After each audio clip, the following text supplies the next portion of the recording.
بسم اللہ الرحمن الرحیم۔ السلام علیکم ناظرین، آج ہم آپ کو حضرت یحییٰ علیہ السلام کا واقعہ سنائیں گے، تو آپ میری اس ویڈیو کو اینڈ تک دیکھیے گا۔ حضرت یحییٰ علیہ السلام حضرت زکریا علیہ السلام کے بیٹے تھے۔ حضرت زکریا علیہ السلام اپنے حجرے میں عبادت کرتے تھے۔ وہ اپنے حجرے میں چھپ کر بیٹی کی دعا مانگتے تھے۔ حضرت زکریا علیہ السلام بوڑھے ہو چکے تھے، ابھی تک ان کی اولاد نہ تھی۔ چھپ کر دعا مانگنے کی وجہ یہ بھی تھی کہ بیٹا نہ ملا تو لوگ ہنسیں گے۔ حضرت زکریا علیہ السلام نے اپنا سر سجدے میں رکھ کر کہا، اے میرے پروردگار، میں بوڑھا ہو چکا ہوں، بڑھاپے کے سبب سر کے بال بھی سفید ہو گئے، اور میں تجھ سے شرما کر فرزندگی کی دعا مانگتا ہوں۔ میں بد نصیب نہ ہوں اور میرے پیچھے لوگ مجھے طعنہ نہ دیں، اور یہ بھی تجھے معلوم ہے کہ میری بیوی بانجھ ہے۔ اے میرے مالک، مجھے ایک صالح اور خوبصورت فرزند عطا کر، وہ میرا والی وارث ہو اور اولاد یعقوب کا بھی وارث ہو۔ جو میرا فرزند ہو وہ تیرا پسندیدہ ہو۔ اللہ تعالیٰ نے حضرت زکریا علیہ السلام کی دعا کو قبول کیا۔ ایک فرشتے نے آ کر حضرت زکریا علیہ السلام کو بتایا کہ اے حضرت زکریا علیہ السلام، تجھ کو ایک فرزند کی بشارت دیتا ہوں۔ اس نام کا اس سے پہلے کوئی بھی پیدا نہیں کیا۔ حضرت زکریا علیہ السلام نے کہا، اے رب، کہاں سے ہوگا مجھے لڑکا؟ میں بوڑھا ہو چکا ہوں اور میری بیوی بانجھ ہے، میرا جسم کمزور ہو کر اکڑ گیا ہے۔ آنے والے فرشتے نے کہا، اے حضرت زکریا علیہ السلام، خداوند فرماتا ہے کہ یہ چیز مجھ پر بہت ہی آسان ہے۔ کیا تو نے غور کیا ہے کہ اس سے پہلے تجھ کو بنایا اور تیری کوئی حقیقت نہ تھی؟ حضرت زکریا علیہ السلام نے کہا، اے میرے رب، مجھ کو کوئی نشانی دے۔ اللہ تعالیٰ نے فرمایا، نشانی تیری یہ ہے کہ تو لوگوں سے 3 رات 2 دن بات نہ کر سکے گا، جبکہ تو بالکل صحت مند ہوگا اور تیرے جسم کو کوئی بھی گرزن نہ پہنچے گی۔ حضرت زکریا علیہ السلام 3 دن اور 3 رات صحت مند ہونے کے باوجود کسی سے بات نہ کر سکے۔ 9 ماہ گزرنے پر حضرت یحییٰ علیہ السلام پیدا ہوئے۔ 4 برس گزر جانے پر بھی حضرت یحییٰ علیہ السلام گھر سے زیادہ باہر نہ نکلتے۔ ان کی والدہ کو حضرت یحییٰ علیہ السلام کے گھر سے باہر نہ جانے پر بڑی حیرت ہوتی تھی۔ ان کی والدہ نے حضرت یحییٰ علیہ السلام سے یہ پوچھا، اے یحییٰ، تم باہر نہیں جاتے ہو جبکہ سب بچے باہر جا کر کھیلتے ہیں، اس کے برعکس تم بچوں کے ساتھ نہیں کھیلتے، اس کی کیا وجہ ہے؟ اپنی ماں کی بات سن کر حضرت یحییٰ علیہ السلام بولے، اے میری ماں، اللہ تعالیٰ نے مجھے اس لیے نہیں پیدا کیا کہ میں باہر جا کر بچوں میں کھیلوں۔ اللہ تعالیٰ نے مجھے جس مقصد کے تحت پیدا کیا ہے وہی کام مجھ سے لے گا۔ یہ بات بار بار کہتے اور پھر دن رات روتے تھے۔ حضرت یحییٰ علیہ السلام اپنے والد کی طرح اللہ کے نبی تھے۔ خدا نے انہیں بچپن ہی میں علم و حکمت سے نوازا تھا۔ ان کی زندگی کا سب سے بڑا کام یہ ہے کہ حضرت عیسیٰ علیہ السلام کی بشارت دینے اور ان کی آمد سے قبل رشد و ہدایت کے لیے زمین کو ہموار کیا۔ لفظ یحییٰ کے مختلف معنی ہیں، مثل، حلیم، عالم، دنیا کا سردار، شریف اور پرہیزگار، جو کہ اللہ کے نزدیک پسندیدہ اور برگزیدہ ہے۔ حضرت زکریا علیہ السلام سے ان کی یہ حالت دیکھی نہ گئی اور وہ بارگاہ الہی میں عرض کی، اے پروردگار، میں نے تجھ سے ایک ولی ساز مانگا تھا اور تو نے مجھے عطا کیا تاکہ میں خوش رہوں۔ میرا فرزند دن رات روتا رہتا ہے، اسے اس حالت میں دیکھ کر میں بے چین ہو جاتا ہوں، مجھے قرار نہیں آتا، میں غمگین ہو جاتا ہوں۔ اے میرے رب، میں نے تجھ سے ایک صالح بیٹا چاہا تھا۔ اللہ تعالیٰ نے فرمایا، اے زکریا، مجھ سے تو نے ایک صالح بیٹا چاہا تھا اور میں نے تجھ کو ویسا ہی دیا جیسا تو نے مجھ سے طلب کیا۔ تو نے خواہش کی فرزند ایسا ہونا چاہیے کہ وہ میری اطاعت کرے۔ میں اپنے بندے کو پیار کرتا ہوں کہ وہ شب و روز میری محبت سے رویا کرے اور میرے عذاب سے ہر وقت ڈرتا رہے اور میرے سوا کسی سے کوئی امید نہ رکھے۔ حضرت زکریا علیہ السلام نے فوراً خدا کا شکر بجا لائے۔ حضرت زکریا علیہ السلام بنی اسرائیل قوم کو واعظ و نصیحت کر رہے تھے۔ وہ قوم سے کہنے لگے، میرا بیٹا یحییٰ اگر بہشت دوزخ کی بات سنے گا تو اور بھی زیادہ روئے گا۔ قوم بنی اسرائیل حضرت زکریا علیہ السلام کا واعظ سنتی رہی۔ حضرت یحییٰ علیہ السلام بھی ایک گوشے میں بیٹھے چپکے واعظ سنتے رہے۔ انہیں سب معلوم ہو گیا۔ حضرت زکریا علیہ السلام نے فرمایا، اور دوزخ پر وعدہ ہے ان سب کا، اور اس دوزخ کے 7 دروازے ہیں، ہر دروازے کو ان میں ایک فرقہ بٹ رہا ہے، جیسے کہ جنت کے 8 دروازے ہیں اور وہ نیک اعمال والوں پر تقسیم کیے ہوئے ہیں۔ شاید جنت کا ایک دروازہ زیادہ ہے، کیونکہ بعض لوگ اللہ تعالیٰ کے فضل سے جائیں گے اور ان کے پاس کوئی خاص عمل بھی نہ ہوگا، اور باقی 7 دروازوں سے نیک عمل کرنے والے داخل کیے جائیں گے، اور جو پرہیزگار ہوں گے وہ جنت کے باغوں میں ہوں گے۔ اللہ تعالیٰ ان سے فرمائے گا کہ اس میں سلامتی سے خاطر جمع سے رہو۔ جب یہ نصیحت و واعظ گوشے میں بیٹھ کر اپنے والد سے سنا، ایک آہ مار کر اٹھے اور وہاں سے نکل کر پہاڑوں کی طرف چلے گئے۔ مسلسل 7 دن اور 7 رات پہاڑوں پر روتے پھرتے رہے، اور ان کی ماں پہاڑوں میں حضرت یحییٰ علیہ السلام کو تلاش کرتی رہیں کہ وہ کہیں نہ کہیں مل جائیں۔ 7 دن گزر جانے پر ایک نوجوان نے آ کر خبر دی کہ تمہارا بیٹا تمام دن پہاڑوں میں روتا ہے، شب میں غار میں جا کر سو جاتا ہے۔ بیٹے کے لیے پریشان ماں نے جو یہ سنا تو وہ پہاڑوں میں پہنچ گئی، بیٹے کو تلاش کر لیا۔ بعض روایت میں ہے کہ حضرت زکریا علیہ السلام نے بیٹے کو تلاش کر لیا، بیٹے کو نہ پا کر ماں اس غار کے پاس باہر بیٹھ گئی۔ شام کے وقت جب یحییٰ علیہ السلام اس غار کے پاس آئے اور اپنی ماں کو دیکھ کر وہ وہاں سے بھاگ جانا چاہتے تھے، ماں نے بیٹے کو دیکھا اور روتے ہوئے اسے پکارا اور کہا، اے میرے بیٹے، ٹھہر جا، مجھ سے بات کیے بنا ہی چلا جائے گا، اپنا رونا بند کر اور مجھے بتا کہ تو کیوں روتا ہے، تجھے کیا غم ہے، بتا تو صحیح۔ حضرت یحییٰ علیہ السلام بولے، اے ماں، میں دوزخ کے بارے میں سوچ کر بہت گھبراتا ہوں، مجھے دوزخ سے بہت خوف آتا ہے، میں سوچتا ہوں کہ نہ جانے اللہ تعالیٰ مجھے دوزخ میں کہاں رکھے گا، بس مجھے اس بات سے بہت وحشت آتی ہے، میرا کیا بنے گا۔ ماں نے بیٹے کو سمجھایا بجھایا اور گھر لے آئی۔ اس وقت حضرت یحییٰ علیہ السلام کی عمر 7 برس تھی۔ حضرت یحییٰ علیہ السلام نے مسجد میں جا کر گوشہ نشینی اختیار کر لی اور اللہ کی عبادت میں مشغول ہو گئے۔ سورہ انبیاء میں حضرت یحییٰ علیہ السلام سے متعلق اللہ تعالیٰ نے فرمایا، اور اس طرح زکریا کا معاملہ یاد کرو جس نے اپنے پروردگار کو پکارا تھا، اے خدا مجھے دنیا میں اکیلا نہ چھوڑ، یعنی بغیر وارث کے نہ چھوڑ، اور ویسے تو ہی سب کا بہتر وارث ہے۔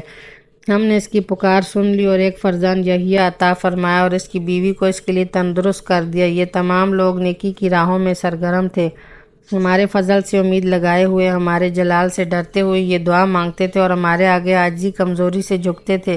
سورہ مریم میں حضرت یحییٰ علیہ السلام کے لیے اللہ تعالیٰ نے فرمایا، اے یحییٰ، کتاب کے پیچھے مضبوطی کے ساتھ لگ جا، وہ ابھی لڑکا ہی تھا کہ ہم نے اسے علم فضیلت بخشی، اپنے خاص فضل سے دل کی نرمی اور نفس کی پاکی عطا فرمائی، اور پرہیزگار ماں باپ کا خدمت گزار تھا، سخت گیر اور نافرمان نہ تھا۔ اس پر سلام ہو، یعنی سلامتی ہو، جس دن پیدا ہوا اور جس دن مرا اور جس دن پھر زندہ کیا جائے گا۔ اس آیت میں 3 بہت ہی خاص باتیں کی گئی ہیں۔ یہ تینوں باتیں انسان کی زندگی میں بڑی اہم ہیں۔ ایک وہ وقت ہے جب وہ دنیا میں آتا ہے، دوسرا وقت موت کا ہے، تیسرا اس کا انتقال، جب انتقال ہو جاتا ہے تو اس کا دنیا سے تعلق ختم ہو جاتا ہے اور اس کا ٹھکانہ پھر عالم برزخ میں ہوتا ہے۔ تیسرا وقت حشر ہوتا ہے جب انسان کو دنیا، قبر و برزخ سے آخرت میں اعمال کی جزا اور سزا کے لیے پیش ہونا ہوتا ہے۔ جس شخص کو اللہ تعالیٰ کی جانب سے تینوں باتوں میں سلامتی کی بارش ہو جائے، اسے خوشی نصیب اور نیک بخش کا ذخیرہ مل جاتا ہے۔ اللہ تعالیٰ نے حضرت یحییٰ علیہ السلام کو 5 باتوں پر عمل کرنے اور اس کا بنی اسرائیل کو بھی تلقین کرنے کا حکم فرمایا تھا۔ حضرت یحییٰ علیہ السلام کو ان امور کی تلقین کرنے میں کچھ تاخیر ہوئی، ایسے میں حضرت یحییٰ علیہ السلام کو پیشکش کرتے ہوئے کہا کہ اے میرے محترم، تم جان امور کی بنی اسرائیل کو تلقین کرنے میں تاخیر کر رہے ہو، کیا میں ان کلمات کی ہدایت بنی اسرائیل کو کر دوں؟ اگر آپ برا نہ مانے اور مناسب سمجھے تو میں ایسا کر سکتا ہوں۔ حضرت یحییٰ علیہ السلام نے فرمایا، اے میرے ہمدرد، تم ٹھیک کہتے ہو، مجھے کچھ تاخیر ہوئی ہے، اس تاخیر کی وجہ سے میں تمہیں اس بات کی اجازت دے دوں اور خود تعمیل نہ کروں، یہ اقدام اچھا نہیں ہوگا۔ مجھے یہ بھی خوف ہے کہ میرے خود عمل نہ کرنے پر مجھ پر کوئی عذاب نہ آ جائے، کہیں عذاب آنے کی صورت میں مجھے زمین میں دھسا نہ دیا جائے۔ میرے محترم، تم فکر نہ کرو، میں ہی اس معاملے میں پیش قدم کروں گا۔ بنی اسرائیل کو بیت المقدس میں جمع کیا گیا، بنی اسرائیل اتنی تعداد میں پہنچ گئے کہ مسجد ہی بھر گئی۔ مسجد بھرنے پر حضرت یحییٰ علیہ السلام نے نصیحت کرتے ہوئے 5 باتوں کا حکم دیا اور کہا کہ تم اللہ تعالیٰ کی پرستش کرو اور اس کا کسی دوسرے کو شریک نہ ٹھہراؤ۔ جو شخص اللہ کے سوا کسی اور کی پرستش کرے، سمجھ لو وہ مسلمان نہیں، مشرک ہے، اور مشرک کی مثال ایسی ہے کہ غلام کو مالک نے اس لیے خریدا کہ وہ اس کی خدمت کرے گا، جو کچھ بھی کمائے گا اپنے مالک کے ہاتھ پر رکھے گا، مگر غلام ایسا نہ کرے بلکہ جو کچھ کمائے وہ کسی اور کو دے دے۔ کیا تم ایسے غلام کو پسند کرو گے؟ نہیں کرو گے نا۔ بس اب سمجھ جاؤ کہ اللہ تعالیٰ نے تم کو پیدا کیا اور وہی تمہیں رزق دیتا ہے، لہٰذا تم خدا کو کسی کا شریک نہ بناؤ اور اللہ تعالیٰ کی پرستش کرو۔ دوسری بات یہ ہے کہ تم خوشی خوشی نماز اور عبادت کرو۔ عبادت میں جب تم کسی اور کی جانب متوجہ نہ ہوگے تو اللہ تعالیٰ برابر تمہاری جانب متوجہ رہے گا، اس کی رضا اور رحمت بھی تمہارے لیے ہوگی۔ تیسری بات یہ ہے کہ تم روزہ رکھا کرو۔ روزے دار کی مثال ایسی ہے کہ ایک شخص جو جماعت میں بیٹھا ہے اور اس کے پاس ایک تھیلی ہے، اس سے مشک اور اس کے ساتھ بیٹھے ہوئے لوگ اس کی خوشبو سے مست ہوتے رہتے ہیں، اور تم روزے دار کے منہ کی بدبو سے پریشان نہ ہو، کیونکہ روزے دار کے منہ سے جو خالی معدے سے بدبو آتی ہے وہ مشک کی خوشبو سے زیادہ پاک ہے۔ چوتھی بات یہ ہے کہ تم جو مال کماتے ہو اس مال میں سے صدقہ نکال دیا کرو۔ صدقہ ایسا ہے جیسے تمہیں کسی دشمن نے آ کر اچانک سے پکڑ لیا اور اس کے ہاتھوں کو باندھ کر قتل گاہ کی طرف لے جا رہا ہو، ایسے میں وہ شخص یہی چاہے گا کہ میری کسی طرح سے جان چھوٹ جائے، وہ شخص اسے اپنی جان بخشی کی خاطر مال دینے کی آفر کرے گا۔ اس کے مال کو لے کر چھوڑ دینے کی حامی بھرنے پر وہ اپنا سب دولت دے کر خود کو بچا لے گا۔ پانچویں بات یہ کہ تم دن رات میں کثرت سے اللہ تعالیٰ کا ذکر کیا کرو۔ جو شخص اللہ تعالیٰ کا ذکر کرے گا، اس کی مثال ایسے شخص کی ہے جو دشمن سے بھاگ رہا ہو اور دشمن اسے چھوڑنے کو تیار نہ ہو اور وہ مسلسل اس کے تعاقب میں ہو۔ وہ شخص بھاگتے ہوئے کسی مضبوط قلعے میں پناہ لے کر چھپ جائے اور دشمن سے محفوظ رہے۔ انسان کا دشمن شیطان ہے۔ شیطان کے مقابلے میں اللہ کا ذکر کرنا گویا قلعے کے اندر محفوظ ہو جانا ہے۔ حضرت یحییٰ علیہ السلام نے اپنی زندگی کا بڑا حصہ صحرا میں بسر کیا۔ وہ جنگلوں میں رہتے تھے۔ جنگل میں حضرت یحییٰ علیہ السلام کی خوراک درختوں کے پتے اور ٹڈیاں ہوتی تھیں۔ وہاں ان پر اللہ کا کلام بھی نازل ہوا۔ حضرت یحییٰ علیہ السلام نے حضرت عیسیٰ کے ظہور ہونے کی بشارت بھی دی۔ یہودیوں کو آخری پیغمبر کا انتظار تھا۔ وہ اپنے مرکز سے منتشر ہو چکے تھے۔ ان کے منتشر ہونے کی وجہ آخری پیغمبر کا انتظار تھا۔ وہ اس مقصد سے یثرب میں جا بسے تھے۔ ان یہودیوں کی جماعت نے حضرت عیسیٰ علیہ السلام کی ولادت سے لے کر تقریباً 570 سال اس انتظار میں گزار دیے کہ یثرب کی سرزمین میں خدا تعالیٰ کے نبی آخر الزماں کے ہجرت کر کے آنے پر ہم اس کی پیروی کر کے اپنی قوم اور مذہبی عظمت اور وقار کو پھر ایک بار حاصل کریں گے۔ یثرب کے قبائل کے مقابلے میں بھی اس کی نصرت اور مدد کے منتظر رہتے تھے۔ حضرت یحییٰ علیہ السلام نے اللہ کے دین کی منادی شروع کر دی تھی۔ بنی اسرائیل کو نصیحت کرتے ہوئے آپ نے فرمایا، ایک قوم میں تمہیں وہی بتاتا ہوں جس کا مجھے اللہ تعالیٰ نے بتانے کا حکم دیا۔ تمہاری بھلائی اسی میں ہے کہ اللہ تعالیٰ کی پرستش کرو، نماز پڑھو، روزہ رکھو، صدقہ دو، اللہ تعالیٰ کا کثرت سے ذکر کیا کرو، اس میں تمہاری بہتری ہے۔ ایک قوم میں تمہیں بتا دینا چاہتا ہوں کہ مجھ سے بڑھ کر ایک اور خدا کا پیغمبر آنے والا ہے۔ قوم نے کہا، ہمیں 3 نبیوں کا انتظار ہے، ایک مسیحی، دوسرے حضرت الیاس علیہ السلام اور تیسرے مشہور و معروف نبی آخر الزماں جس کی آمد کی شہرت ہمارے درمیان اس قدر ہے کہ ہم اس کا نام نہ لیں تو سب سمجھ جائیں گے کہ ہمارا اشارہ کس پیغمبر کی جانب ہے۔ کیا تم مسیحی ہو؟ حضرت یحییٰ علیہ السلام نے کہا، میں مسیحی نہیں ہوں۔ قوم نے پوچھا، کیا تم حضرت الیاس ہو؟ حضرت یحییٰ علیہ السلام نے کہا، میں وہ نہیں ہوں۔ قوم نے کہا، پھر تم کون ہو؟ کیا آخری نبی ہو جس کا ہمیں انتظار ہے؟ حضرت یحییٰ علیہ السلام نے کہا، میں وہ نہیں ہوں۔ قوم نے کہا، پھر تم کون ہو جس طرح منادی کرتے ہو اور ہم کو دعوت دیتے ہو؟ حضرت یحییٰ علیہ السلام نے کہا، تم جن 3 پیغمبروں کا کہہ رہے ہو وہ میں نہیں ہوں۔ قوم نے پوچھا، پھر تم کیوں ہمیں دعوت دیتے ہو؟ اپنے بارے میں بتاؤ کہ تم کون ہو؟ حضرت یحییٰ علیہ السلام نے کہا، میں جنگل میں پکارنے کی آواز ہوں جو حق کے لیے بلند کی گئی ہے۔ میں جو تمہیں بتاتا ہوں اس میں تمہاری بھلائی ہے، ایسا نہ کرو گے تو نقصان میں رہو گے۔ یہودی ان کی بات سن کر بھڑک گئے۔ قرآن شریف میں کئی جگہ یہودیوں کی خستہ پرداریوں اور جھوٹ کو تفصیل سے بیان کیا گیا ہے۔ سورہ آل عمران میں ہے، جو لوگ انکار کرتے ہیں اللہ تعالیٰ کے حکموں کا اور ناحق پیغمبروں کو قتل کرتے ہیں اور نبیوں کے سوا جو لوگ ان کو انصاف کرنے کا حکم کرتے ہیں ان کو بھی قتل کرتے ہیں، ان کو دردناک عذاب کی خوشخبری سنا دو۔ یہودی قوم گمراہ ہو گئی تھی، انہیں نصیحتیں پسند نہ تھیں۔ وہ چاہتے تھے جو ہم کر رہے ہیں وہ سب ٹھیک ہے، لہٰذا کوئی ہمیں ہمارے کام کے متعلق مشورہ نہ دے۔ کوئی ان کی مرضی کے خلاف بات کرتا تھا تو وہ شخص انہیں بہت برا لگتا تھا۔ نصیحت والے کو وہ قتل کرنے سے بھی نہ چوکتے تھے۔ یہی کام بنی اسرائیل نے پیغمبروں کے ساتھ بھی کیا۔ ان کی باتیں سمجھنے اور ان پر عمل کرنے کے بجائے قتل کر دیا۔ بنی اسرائیل کا انتہائی مکر و فعال تھا۔ ابن ابی حاتم نے سلسلہ سند حضرت ابو عبیدہ رضی اللہ عنہ بن جراح سے نقل کیا ہے کہ حضور اکرم صلی اللہ علیہ وآلہ وسلم نے فرمایا، بنی اسرائیل نے 43 نبیوں اور 170 صلحہ کو قتل کر دیا جو ان کو امر بالمعروف کیا کرتے تھے۔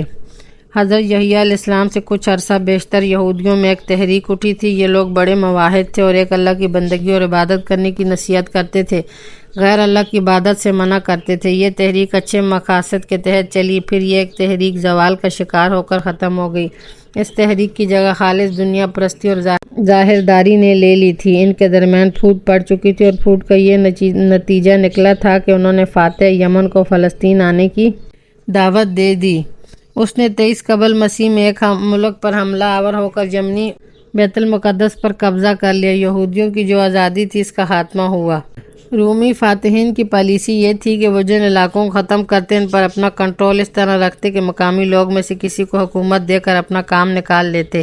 فلسطین میں ان کے زیر سایہ ریاست قائم ہو گئی۔ 40 سال قبل مسیح میں ایک یہودی ہیرود نامی کے قبضے میں آ گئی، جو تاریخ میں ہیرود اعظم کے نام سے مشہور ہوا۔ 4 سال حکومت قائم رہی۔ وہ بہت ہوشیار شخص تھا، اس لیے عوام کو خوش رکھنے کو ایک طرف مذہبی پیشواؤں کی سرپرستی کر کے یہودیوں کو خوش رکھا۔ دوسری جانب رومن تہذیب کو فروغ دیا اور رومن سلطنت کی وفاداری نبھائی۔ قیصر روم بھی اس سے خوش تھا۔ یہودیوں کی دینی اخلاقی حالت دن بدن گرتے ہوئے زوال پذیر ہوئی اور آخری حد کو پہنچ گئی۔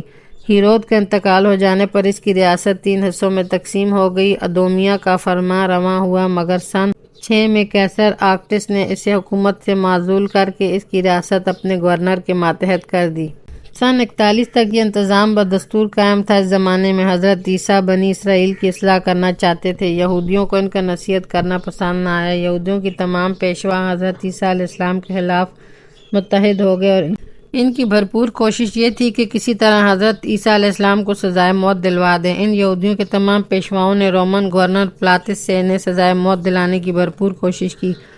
حضرت یحییٰ علیہ السلام کو بنی اسرائیل پر نبی بنا کر بھیجا گیا تھا۔ حضرت یحییٰ علیہ السلام نے اپنی تبلیغ اور دعوت کا آغاز شروع کر دیا۔ حضرت یحییٰ علیہ السلام کی دعوت میں بڑا اثر تھا۔ بنی اسرائیل کے دل پر اثر ہوتا، لوگ جماعت کی شکل میں ان کی باتیں سن کر متاثر ہو جاتے۔ یہودیوں کا بادشاہ ہیرودس ایک ظالم انسان تھا۔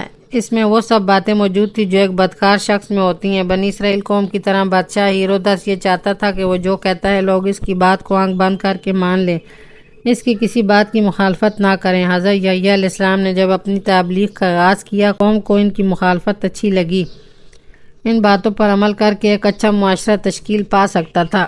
حضرت یحییٰ علیہ السلام اپنی قوم میں مقبولیت حاصل کرتے جا رہے تھے۔ ان کی ایسی مقبولیت دیکھ کر بادشاہ ہیرودس خوفزدہ ہو گیا۔ اس کی بنیاد جھوٹ، فریب، دھوکہ دہی اور برائیوں پر مشتمل تھی۔ لوگ اس کی مخالفت اس لیے نہیں کرتے تھے کہ وہ بادشاہ ہے، اس کی مخالفت کرنے پر وہ لمحے بھر میں مخالفت کرنے والے کی گردن کو تن سے جدا کر سکتا تھا۔